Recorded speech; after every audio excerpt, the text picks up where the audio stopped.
YSR Congress party అధ్యక్షులు మాజీ ముఖ్యమంత్రి వైఎస్ జగన్మోహన్ రెడ్డి గారు ఆదేశాల మేరకు అమరావతి రాజధాని పరిసర ప్రాంతంలో వైఎస్ఆర్ కాంగ్రెస్ పార్టీ నేతలు పరిశీలించడానికి వైఎస్ఆర్ కాంగ్రెస్ పార్టీ సిఆర్డీఏ రైతు పరిరక్షణ కమిటీ సభ్యులతో పాటు దళిత ఎమ్మెల్సీ మొండితో కరుణ్ కుమార్ గారు మరికొందరు ముఖ్య నాయకులు వైఎస్ఆర్ కాంగ్రెస్ పార్టీ నేతలు వెళ్లడం జరిగింది. వెళ్తే వాళ్ళపైన బండరాలతో కోడిగుడ్డులతో దాడులు చేసి కారుల్ని ధ్వంసం చేయడం జరిగింది. దాన్ని పోలీసులు అడ్డువేస్తే పోలీసుల పైన కూడా దాడులు చేయడం జరిగింది. ఇదంతా కూడా నారా లోకేష్ గారు ఆదేశాల మేరకే జరిగింది.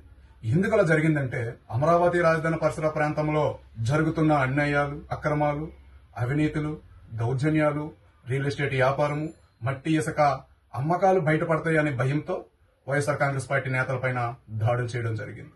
ఇది ఎక్కడో కాదు, ఆంధ్రప్రదేశ్ రాష్ట్ర ముఖ్యమంత్రి చంద్రబాబు నాయుడు గారు విలాసాలం ఇంటి వద్దే దగ్గరలోనే వైఎస్ఆర్ కాంగ్రెస్ పార్టీ ప్రతిపక్ష నాయకులపైన దాడి చేయడం జరిగింది. మరి ప్రతిపక్ష నాయకులపైన దాడి జరిగితే ఆంధ్రప్రదేశ్ రాష్ట్రంలో శాంత భద్రతలు ఎటువైపు వెళ్ళాయి అనేది ఆంధ్రప్రదేశ్ రాష్ట్ర ప్రజలు ఆలోచించాల్సిన పరిస్థితి వచ్చింది. ఈ రోజు మొన్న ఈ రీసెంట్ గానే మన ఒక దాడి అనేది చేయడం జరిగింది. అమరావతి నిర్మాణానికి కీలకమైన అధికారి ఏజీ ఐసీఎల్ ఎన్డీఎస్వి రత్నసీన్ గారు రాజీనామా చేశారు. ఎందుకు చేశారంటే గత 6 నెలల కిందటే లీవ్ పెట్టి వెళ్ళిపోవడం జరిగింది. దాన్ని చంద్రబాబు నాయుడు గారు ఆయన పిలిపించి బొజ్జకించి మళ్ళా అధికారంలో ఉంచడం జరిగింది.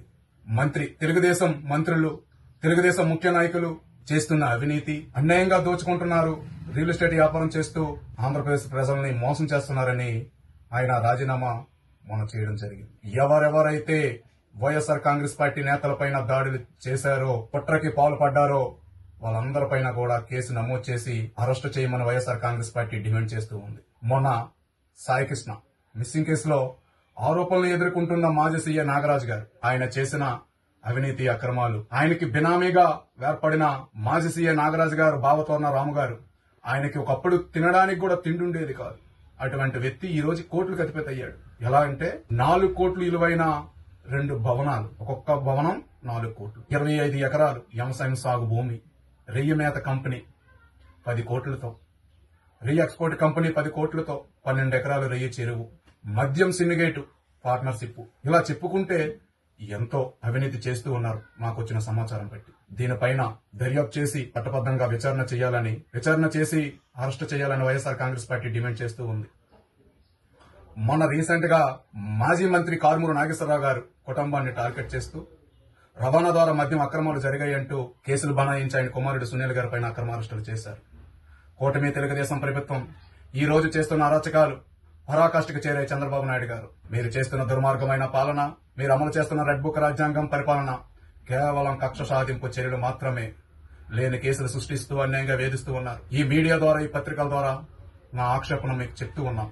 కేవలం కుట్ర మాత్రమే. మీ ఉద్దేశపూర్వకంగా వైఎస్ఆర్ కాంగ్రెస్ పార్టీ నాయకులపైన అన్యాయంగా కేసులు పెట్టి వేధిస్తూ ఉన్నారు. వైఎస్ఆర్ కాంగ్రెస్ పార్టీ ప్రభుత్వం హయాంలో మద్యం సరఫరా విక్రయాలు అన్ని కూడా పారదర్శకంగా జరిగాయి. అక్రమ మద్యం పూర్తిగా నియంత్రణ చేసింది వైఎస్ఆర్ కాంగ్రెస్ పార్టీ. మద్యం షాపులు తొలగిస్తూ ప్రభుత్వమే దీన్ని స్వయంగా నిర్వహించి పర్మనెంట్ రూములు, బెల్ట్ షాపులు పూర్తిగా తొలగించింది వైఎస్ఆర్ కాంగ్రెస్ పార్టీ. ఈ రోజు కూటమి తెలుగుదేశం ప్రభుత్వం ఏం చేస్తుంది? వైఎస్ఆర్ కాంగ్రెస్ పార్టీ ముఖ్య నాయకులపైన మద్యంలో లేని కేసులు సృష్టిస్తూ అన్యాయంగా వేధిస్తూ ఉన్నారు. మాజీ ఉన్నతాధికారులపైన లేని కేసులు పెట్టి జైల్లో పెట్టారు. నిజం చెప్పాలంటే 2014-2019 కూటమి తెలుగుదేశం ప్రభుత్వం హయాంలో మద్యం సరఫరా విక్రయాలు, మీరు చేసిన అక్రమాలు ఎన్నో చంద్రబాబు నాయుడు గారు, మీతో పాటు చంద్రబాబు కార్యకర్తలు, కూటమి నాయకులు బారు షాపులను పోషిస్తూ తెలుగుదేశం మద్యం సిండికేట్ బెల్ట్ షాపుల్ని ప్రతి గ్రామంలో, ప్రతి మండలంలో, ప్రతి నగరంలో, ప్రతి వీధుల్లో, ప్రతి పంచాయతీలో పర్మనెంట్ రూములు, బెల్ట్ షాపులు కల్తీ మద్యం పెట్టి కల్తీ మద్యాన్ని నమ్ముకుంటూ జోబులు నింపుకుంటూ దోచుకుంటూ ఉన్నారు. మీపైన ఎవరు కేసు పెడతారు?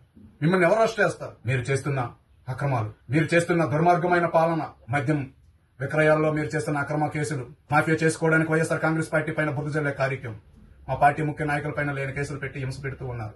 ఈ రోజు కూటమి తెలుగుదేశం ప్రభుత్వం హయాంలో 3 నెలల పాప నుండి మూలున్న ముసలమ్మ వరకు మానబంధాలు రేపులు చేసి చంపేస్తుంటే ఈ ఆంధ్రప్రదేశ్ రాష్ట్రంలో పట్టించుకున్న వాళ్ళు నాదులు లేరు. హోంమంత్రి అనితమ్మ దీనిపైన మాట్లాడరు. చంపేసిన వాళ్ళపైన కేసులు పెట్టరు. రేపు చేసిన వాళ్ళ మీద కేసులు పెట్టరు. చచ్చిపోయిన వాళ్ళని భరోసా ఇవ్వరు. వాళ్ళ కుటుంబాన్ని ఆదర్శంగా ఈ రోజు ఆంధ్రప్రదేశ్ రాష్ట్రం తీసుకుని చాలా బాధపడుతూ ఉంది. బీసీ సంక్షేమాన్ని అమలు చేస్తానన్నారు, ఈ రోజు చేయలేదు. బీసీలకు ఇవ్వాల్సిన ప్రతి మహిళలకు 1,100 రూపాయలు ఇస్తానన్నారు, 18 సంవత్సరం నిండిన వాళ్ళకి ఈ రోజుకి ఇవ్వలేదు. బీసీలకి 50 సంవత్సరం నిండిన వాళ్ళకి 4,000 ప్రతి నెల ఇస్తానన్నారు, ఇంతవరకు ఇవ్వలేదు. ఈ రోజు అవ్వాతాతలు, దివ్యాంగులు, లక్షల మంది కొత్త పెన్షన్లకు అర్హులైన వాళ్ళు ఎదురు చూస్తూ ఉన్నారు. కనీసం న్యూ నోటిఫికేషన్ రిలీజ్ చేయలేదు. వైఎస్ఆర్ కాంగ్రెస్ పార్టీ ప్రభుత్వం హయాంలో 66,34,742 పెన్షన్లు ఇచ్చాం.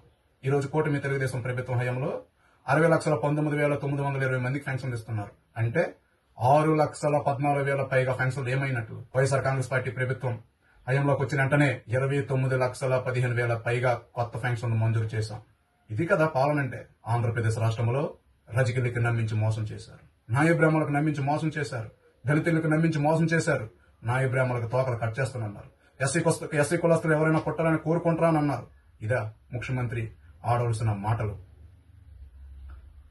దళితులపైన, మహిళలపైన, మైనార్టీలపైన, యాదవులపైన, బీసీలపైన దాడులు చేస్తారు. కానీ బీసీ చట్టాన్ని అమలు చేయరు. ఇది చాలా అత్యంత వ్యయం. కూటమి తెలుగుదేశం ప్రభుత్వం ఈ వైఖరి మార్చుకోకపోతే రాబోయే 2029 ఎన్నికల్లో ప్రజలు మీకు తగిన బుద్ధి చెప్తారంటూ ఈ మీడియా ద్వారా మీకు తెలియపరుస్తూ సెలవు తీసుకుంటున్నాను.